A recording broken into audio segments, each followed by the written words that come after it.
I made many decisions and many trade-offs to build the MVP because I was alone. I didn't have the resources to build something scalable, and I wanted to build something that can show the value and to explain the world why Firefly is the solution that can solve the cloud complexity. I am a Kubernetes guy, and I believe in Kubernetes, but I used Lambda function because I couldn't invest time on DevOps operations. And that was good enough, but of course that after the seed round, we needed to refactor and to change this to Kubernetes. I'm Sefi, CTO and co-founder of Firefly. This is Code Story, a podcast bringing you interviews with tech visionaries. Spent 6 months moonlighting. There's nothing at the back end. Who share what it takes to change an industry. I don't exactly know what to do took next. many goes to get right.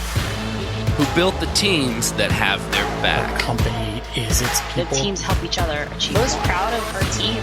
Keeping scalability top of mind. All that infrastructure was a Yes, pain. we've been fighting it as we grow. Total waste of time. The stories you don't read in the headlines. It's not an easy thing to achieve, mind Took it you. off the shelf and dusted it off and tried it again. To ride the ups and downs of the startup life. You need to really want It's it. not just about technology. All this and more on Code Story. I'm your host, Noah Labpart, and today how Sefi Jennies built the best way for you to manage your cloud using infrastructure as code at scale.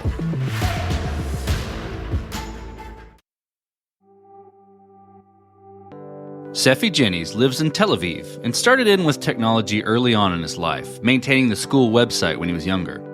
He served in the Israeli military, specifically in the cybersecurity unit, followed by working at some interesting and successful startups. Outside of tech, he loves to travel, Ninja Warrior, and scuba diving. One of his favorite places to dive was Thailand, which I've added to the list for my family. Sefi understood all things related to infrastructure as code, or IAC. Once he was introduced to his co-founders, they set out to build a solution that helped platform and DevOps teams manage their entire cloud footprint, and do so at scale. This is the creation story of Firefly. Firefly is a cloud asset management solution that is powered by infrastructure as code. We scan the entire cloud footprint and we analyze the infrastructure as code. Using that, we find the disparity between the cloud and the IAC. The solution used for DevOps and SRE leaders to govern the cloud and reduce their complexity. And we brought many capabilities that can help them do this. For example, using Firefly, you can generate Terraform code automatically with models. And after that, you can continuously monitor drift. Drift is the disparity between the cloud and the IAC.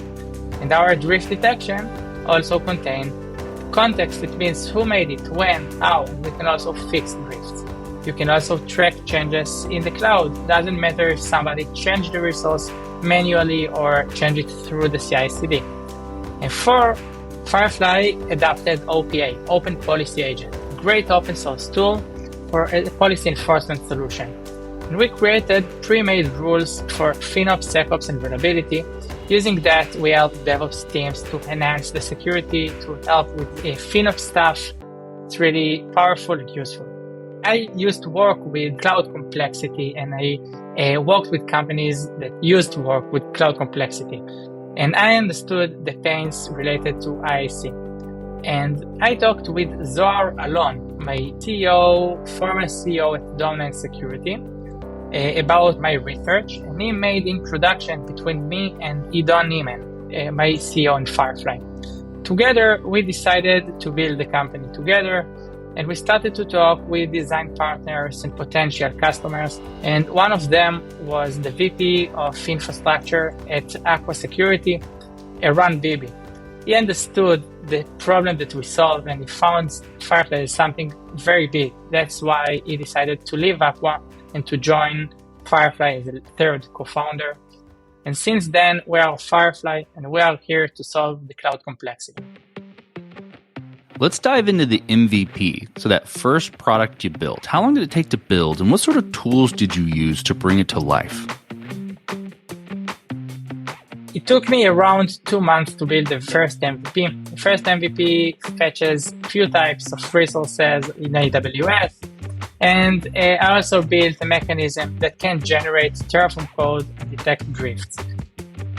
It was really minimal because I didn't have the resources to fetch the entire cloud footprint like we do today. The MVP helped us to raise the seed round so we could show the world the value and how big is the problem and challenges that Firefly solved. Okay, with any MVP, you have to make certain decisions and trade-offs around feature cut, tech debt, things like that. And I could extract a few from the stories you've told already, but dive into that for me about some of the decisions and trade-offs you had to make in building that MVP. And I'm curious how you coped with those decisions. I made many decisions and many trade-offs to build the MVP because I was alone. I didn't have the resources to build something scalable, and I wanted to build something that can show the value and to explain the world why Firefly is the solution that can solve the cloud complexity. And I'll give you some examples for trade-offs. I am a Kubernetes guy and I believe in Kubernetes, but I used Lambda function because I couldn't invest time on DevOps operations. And that was good enough, but of course that after the seed round, we needed to refactor and to change this to Kubernetes. One more thing is the frontend library. I bought a frontend library that helped me to deliver features very quickly, but it was not tuned well. And after the seed, we refactor and we recreate the front end again. Okay, so from that point, you've got your MVP, right? How did you progress the product from there and mature it? And I think what I'm curious about there, and to wrap that in a box a little bit, how did you go about building your roadmap? And how did you decide, okay, this is the next most important thing to build with Firefly? While building the MVP, as I mentioned, I was alone. And we added the Ron as the co-founder and CPO that he is basically the guy who built the roadmap, etc. And I can tell you that I'm a technology guy. I know how to research technology, but I'm not a product manager. And Firefly today looks a bit different than the MVP that I told you about it. I can say that right now we changed the architecture. We changed the product, and the product, we have many customers that use Firefly in high scale, customers with hundreds of AWS accounts, and we bring a lot of value to those folks. I can tell you that we cracked many issues related to the cloud complexity, and we continue to do it. Well, let's switch to team then. So how did you go about building your team? And what did you look for in those people to indicate that they were the winning horses to join you? Before hiring my VP of engineering, I was de facto the engineering leader, and I built the first team. And I looked for people, for hustlers, for people that can crack any challenge they face with. And we face with many challenges. I'll give you some examples. One is that fetching resources from the cloud, from AWS, is very difficult in high scale. And you need to build mechanism and to crack the limits. And our team broke all of this and built a great solution, scalable solution. Second is related to a filterable and searchable inventory. Building it is so difficult, and our team is the right team in the right place. And that's exactly what I looked for. Look for hustlers and people that can crack any challenge that they face with. In the last 1 year, I made a role transition. So I'm not longer the VP of engineering, and I'm a customer-facing CTO, field CTO. But I can tell you that I see that our engineering team, they do a great job. So the VP engineering is doing an amazing job with them and build something great. And we continue to grow. I'm working with the customers, and we get more and more customers, and we always need to prioritize the backlog. And the great engineering team, they do everything. They're the best. Okay, let's flip to scalability then. Did you build this to scale efficiently from day one, from that MVP phase, or are you fighting this as you grow and gain traction? I'll separate this for two different aspects. If I'm talking about the technology, as I mentioned, the MVP was not built for scale. It helped us to raise the seed. It was really good to show the value, but after the seed round, we needed to refactor and to rebuild architecture. It was good enough then. But if I'm talking about the team, so the team definitely was built for scale, and we changed a bit the focus because while establishing the company, we were focused on velocity. We created features very quickly, but now we are focused on quality because it's really important to bring features with high quality. And the team, as I mentioned, is the right team in the right place, and I'm proud of them. So as you step out on the balcony and you look across all that you've built, what are you most proud of? And I'm curious if the last two questions are going to lead you to what you're most proud of. I'm proud of many things. The great team that we built here, cracking the product market fit. That's really awesome. And I think that the source of pride for me is that I wake up every day and see the value that we bring to our customers. And it's huge. Okay, well, let's flip the script a little bit then. So tell me about a mistake you made and how you and your team responded to it. I had many mistakes, but I'll mention something specifically. As I mentioned, I made a job transition, and I am a more customer-facing CTO, but I should do this transition earlier. It took me time to release.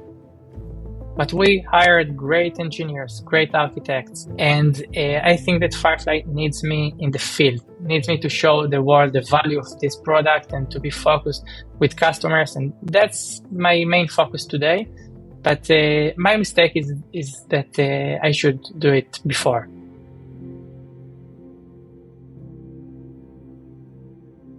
I'm curious, what does the future look like for the product and for your team? The future will be amazing. I promise you this. I can see that we continue to hire more people to get more customers without exposing the backlog. I must say that if now we solve the cloud complexity, so we will crack the cloud complexity from few different angles, and I'm sure that our customers will love the new capabilities that we will release soon, and I think that we should wait for that.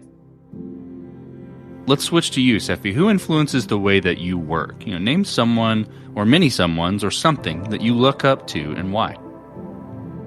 Two people that influenced me the most is my wife and my mom. My wife was with me in this journey, and establishing a company is like a roller coaster. And of course that in this roller coaster you sometimes have bad times, and she didn't give up and she is with me. She is the best. And the second one is my mom, that she got pancreatic cancer 4 years ago. And she teaches me every day that I should fight and I should make my dreams come true and should continue with the full power. And she's amazing. She's a source of power, definitely.